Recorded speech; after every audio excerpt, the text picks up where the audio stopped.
Pag sinabing combo, it really makes a very interesting flavor. Okay? So ang combo po natin for today is number 1, Bakersfield Whip It Buttercream. So again, pinakilala na po natin pati yung mga gamit na usual na gagamit natin, ensaymada, sylvanas, etc. Okay? Ang Pilipino, sobrang hilig sa mocha buttercream cake. Okay?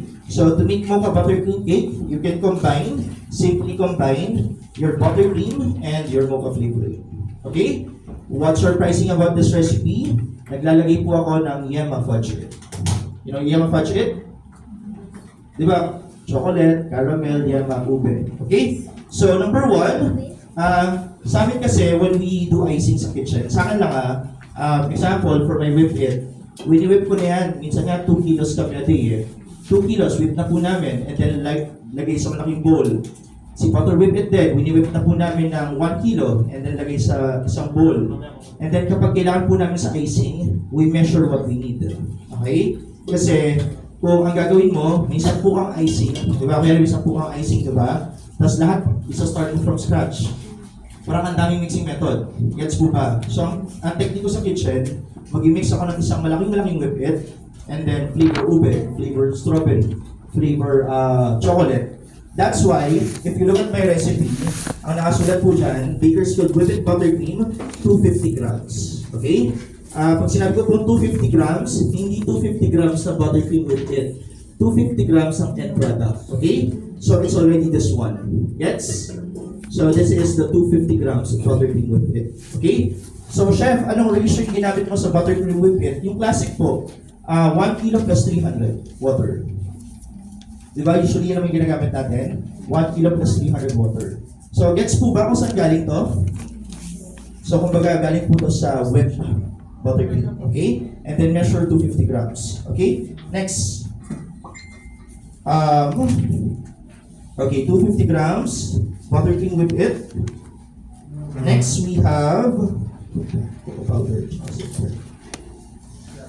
Okay, next, Yema. Di ba minsan ang Yema Fudge It, ginagamit natin standalone, di ba? As filling, as frosting, you can blend it guys sa mga frosting. Okay? Even our ube later, biniblend in ko siya sa Whip It. One of my favorite flavor blend is always buttercream and caramel. Kasi mahirap gumawa ng caramel buttercream from scratch. So to make that, buttercream Whip It, okay, and then si fudge it caramel. Okay? So try to experiment kasi tayong pwedeng flavor na magawa. Okay, next. Mocha flavoring guys. Okay, and then just beat it together.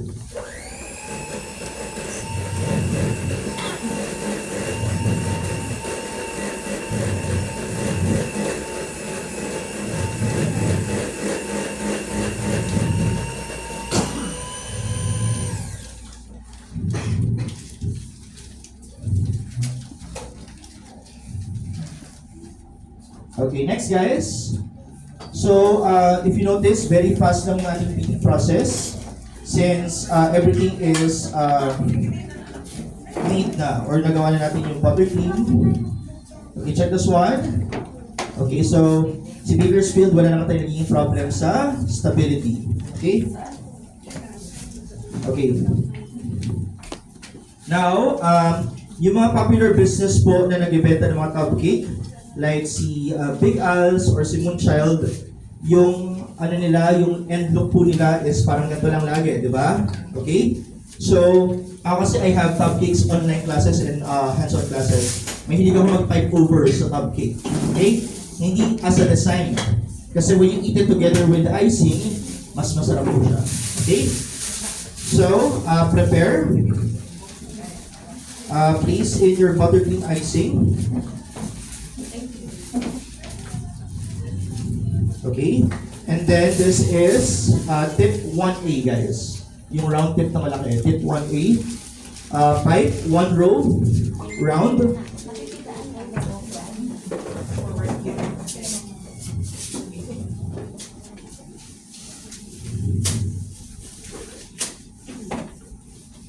Okay, and then another row, but ang starting mo dapat in between dun sa first pipe para mas mukhang dikit-dikit. Okay? So example, this one is in between the two. Gets po ba? 1, 2, and then 3. Correct?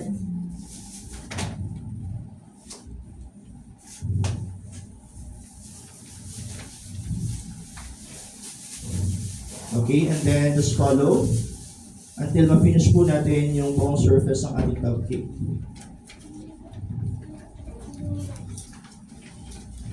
Check mo yung macaron. Labas yung macaron.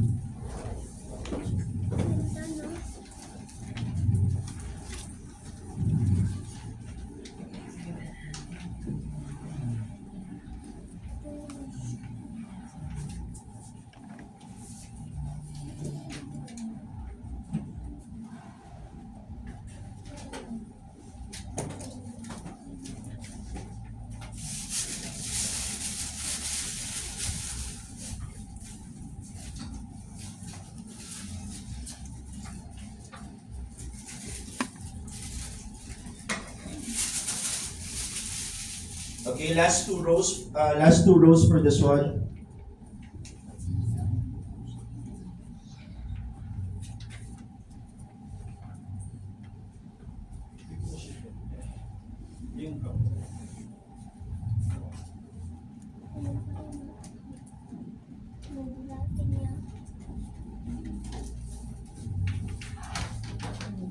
Okay, and then let's copy yung classic look ni Mary Grace sa kanyang tiramisu.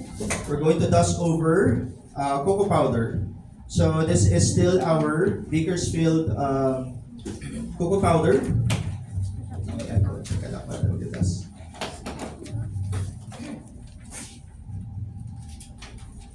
Okay, game. So dust over cocoa powder.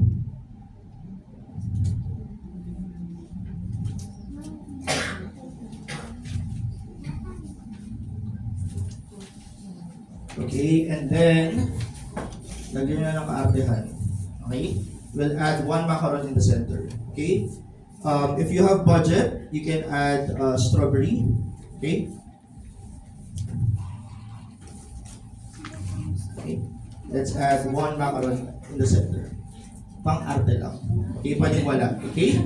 So this is our first product, Mocha Buttercream Top Cake. Okay? So before natin ibigay ang ating tasting, because I